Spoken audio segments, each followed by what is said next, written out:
Yes, ma'am. And Mr. Paredes is on probation in cause numbers 16-24053, that one for prohibited weapon possession, 20-35328 for aggravated assault causing serious bodily injury, and 20-35329, also aggravated assault causing serious bodily injury.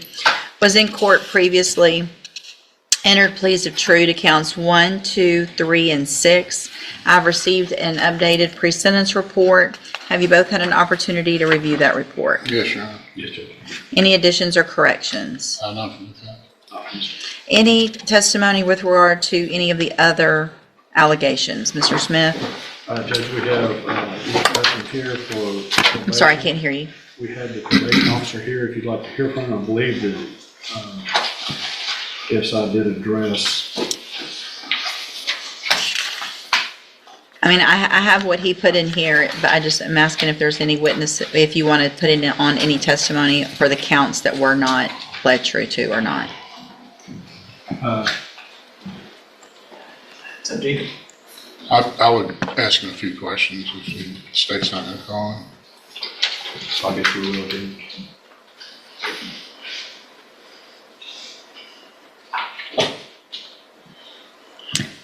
All right, Mr. Patton, if you'll please raise your right hand. Do you swear or affirm the testimony you're going to give in this hearing will be the truth, the whole truth, and nothing but the truth? I do. Thank you, sir. Go ahead. Mr. Paredes was ordered to perform community service, and has he completed all of that and provided verification to the probation department? He is not, no. And did he appear for alcohol or drug screening on June 18th, June 25th, July 2nd, July 5th, July 21st, 2025? What were those dates again? June 18th, June 25th, July 2nd, July 5th, July 21st, 2025. So June the 18th, he did not show. June the 25th, he did not show. July 5th, he did not show. Then July 21st, he did not show. That's what it's. I guess I want to know with regard to community service, obviously what has he done out of any of it, if any? Your Honor, in cause number 16-24053, he has completed 169 hours out of the originally assessed 300, Okay. which leaves him with 131. He last performed community service on April 4th of this year. He worked with our work crew at my Beaumont office. He has not performed any of the community service in either of the other two cause numbers. Okay, thank you.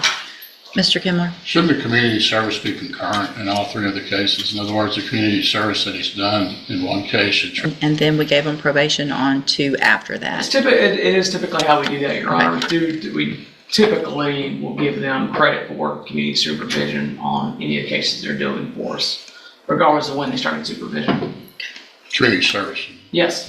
Yeah. Sorry. May I proceed, John? Yeah. How long have you supervised, Mr. Patton? So I'm a unit supervisor at our department. I've seen Mr. Paredes on numerous occasions for administrative hearings, case staffings, and when I've held down a caseload when we've been in between officers. But you have some familiarity with him. I do, yes, sir. And during the times that you supervised him directly, has he maintained proper demeanor with him? Yes, sir. Yes. Proper decorum, all those things? That is correct, yes, sir. And should he be continuing on probation, you would not be the supervising officer, that would be someone else, is that right? That is correct. I would not be supervising him. Well, let's say, I suppose you acted as a supervising officer at some point in your career at the probation department, is that right? That is correct, yes, sir.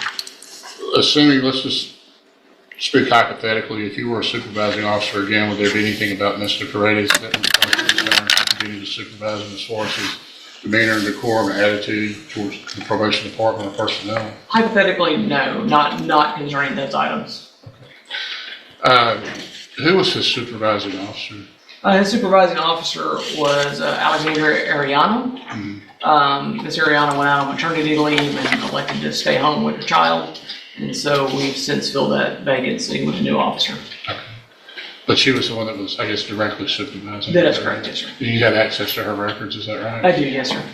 Is there any indications in there about some type of mental health referral, anything of that nature? No, sir, there's not. Not that I've come across. And nothing in the records that indicate that there's ever been any type of mental health assessment or mental health recommendation for Mr. Paredes, particularly not for schizophrenia or anything like that, but perhaps depression or... Not that I've come across, no, sir. That's what it is. No further questions. All right. So, Mr. Paredes, it shows here in this updated pre-sentence report that one of the things you told Mr. Patton was that you had been on probation since you were 18 and you just couldn't do it anymore. Yes, ma'am. That's true. And then you said, I'll take a safe P. Why?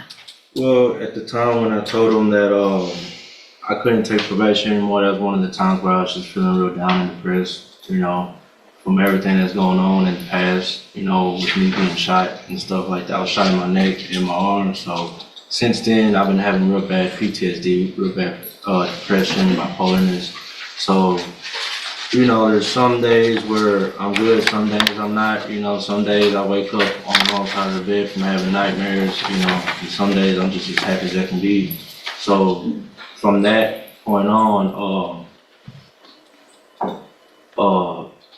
at this point, I know since being in jail now, this isn't what I want because it's just hurting my family, hurting my daughter, and being around the people that's around me, being around murderers and rapists and, aggravated robberies and all that, it's just a bad environment for me, and it puts me in a bad mood, puts me,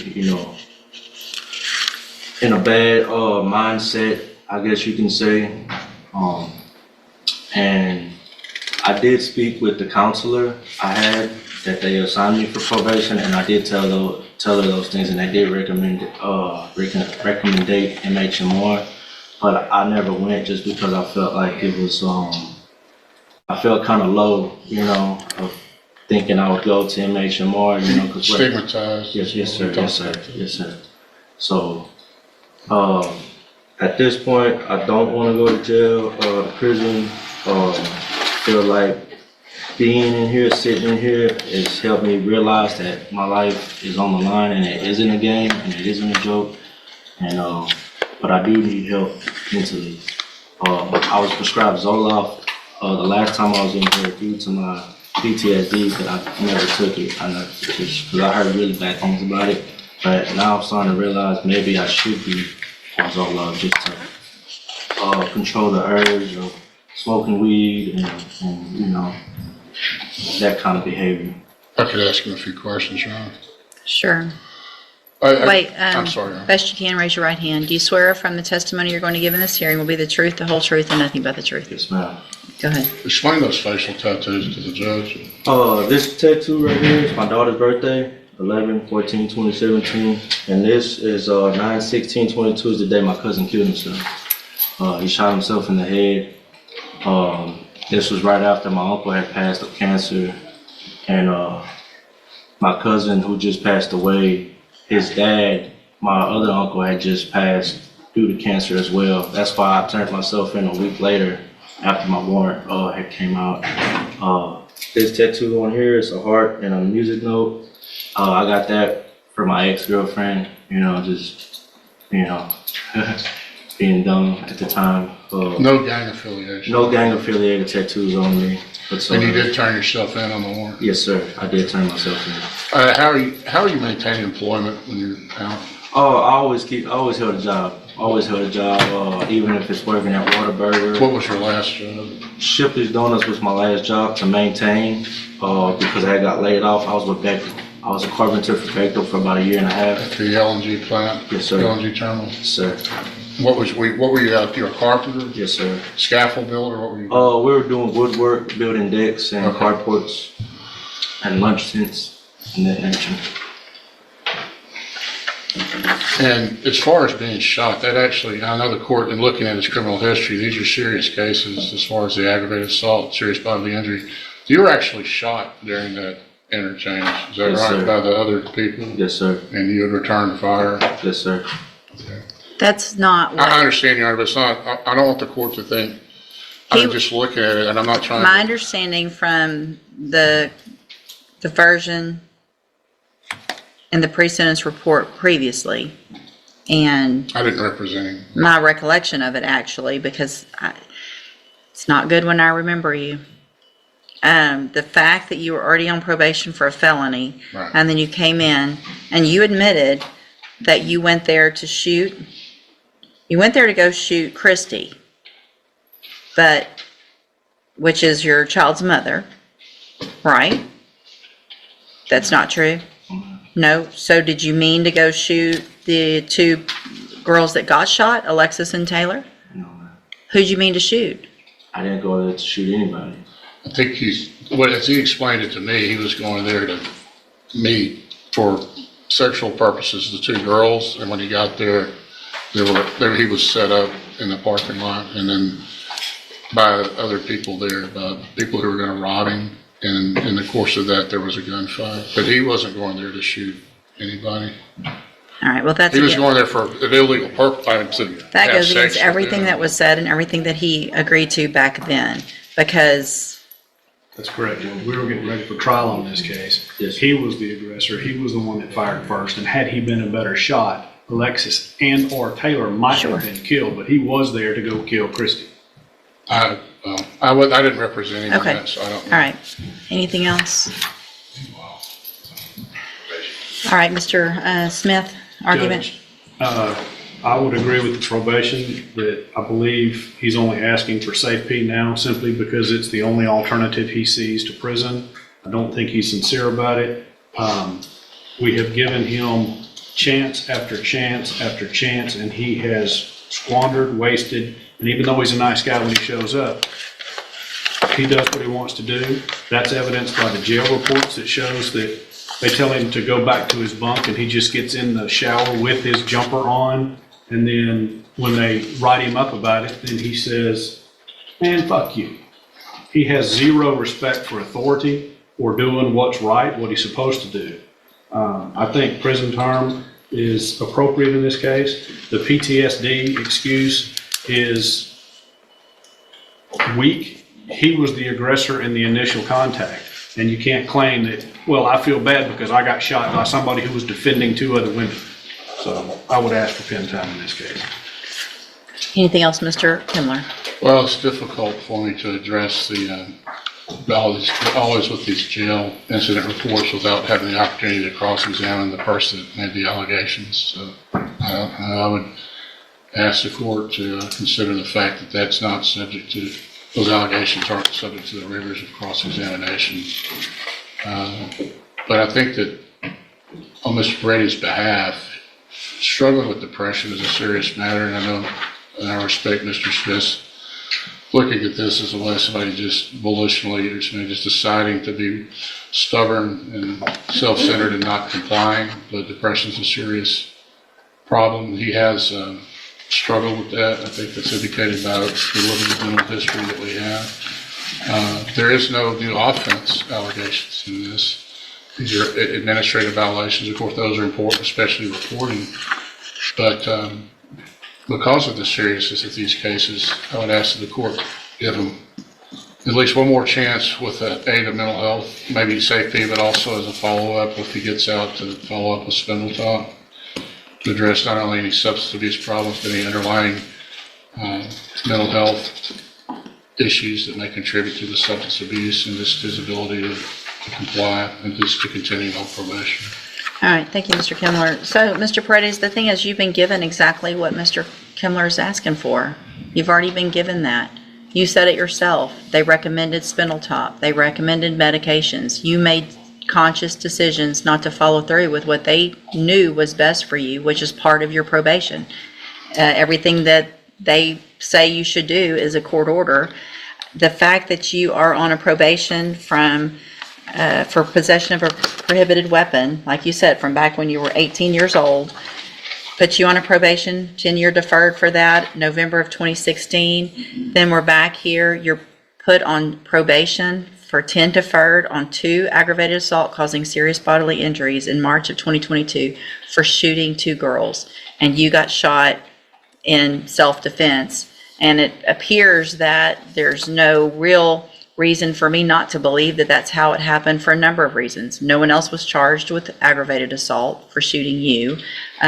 All the police reports, everything that went through in those pre-sentence reports previously that I have copies of, all makes it appear to be true that you went there to shoot either Christy and or whoever else. And luckily we're not a good shot. One of the girls got shot 3 times and survived it.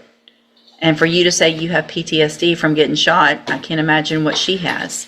I feel like you've been given every opportunity. And when I look back on some of these times where I give chances like I gave you, it's very frustrating and a little embarrassing because it looks like I was not really thinking clearly then.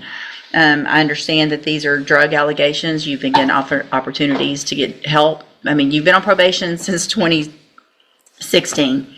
With every opportunity possible. So at this time, in cause number 16-24053, I'm going to, also based on the evidence presented today, I am going to find count 5 true. So that makes you pled true to counts 1, 2, 3, and 6. I'm finding count 5 true based on that evidence in each of the cases. Find sufficient evidence in that case to find you guilty, and at this time find you guilty of possession of a prohibited weapon. Sentence you to a term of 7 years in the institutional division of the Texas Department of Corrections. You will receive credit on that sentence for any time that you've been in custody that the law gives you the right to receive. In cause number 20-35329, also find counts 1, 2, 3, and 6 that you pled true to those freely and voluntarily. Find them true. Also find count 5 true. Find sufficient evidence to find you guilty, and at this time find you guilty of aggravated assault causing serious bodily injury. Sentence you to a term of 12 years in the institutional division of the Texas Department of Corrections. You will also receive credit on that sentence for any time that you've been in custody that the law gives you the right to receive. There will be an affirmative finding of a deadly weapon in that case. In cause number 20-35328, again, find that you pled true to counts 1, 2, 3, and 6 freely and voluntarily. Find those counts true. Make a finding of count 5 true. Find sufficient evidence to find you guilty, and at this time find you guilty of aggravated assault causing serious bodily injury. Sentence you to a term of 12 years in the institutional division of the Texas Department of Corrections. You will receive credit on that sentence for any time that you've been in custody that the law gives you the right to receive. There will also be an affirmative finding of a deadly weapon in that case. All 3 of these will run concurrently, which means together at the same time.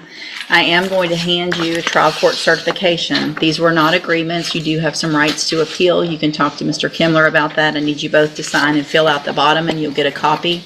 I'm also handing you a written admonishment regarding your ineligibility to possess a firearm or ammunition. Because of the judgments entered against you, you're ineligible under Texas law to possess a firearm or ammunition. Possession of a firearm or ammunition could lead to charges against you. Firearm is a legal term, and you should read the written admonishment I provide you to see what devices qualify as a firearm. If you have questions about the laws that make you ineligible to possess a firearm or ammunition, or about how long that lasts, you can talk with Mr. Kimler. All right. I'm sorry? It was 7, 12 and 12. 12. Affirmative finding. And just like that, after years of probation violations, missed opportunities, failed drug screenings, and excuses that failed to convince the court, the judge brought this case to a decisive end. Despite the defendant's pleas for another chance and claims of PTSD and depression, the court focused on one thing: accountability. In the end, the sentence was clear: 12 years behind bars. A stark reminder that when courts repeatedly offer opportunities for rehabilitation, failing to take them can come at a very high cost. What do you think? Was this sentence justified, or should he have received one final chance? Let us know in the comments.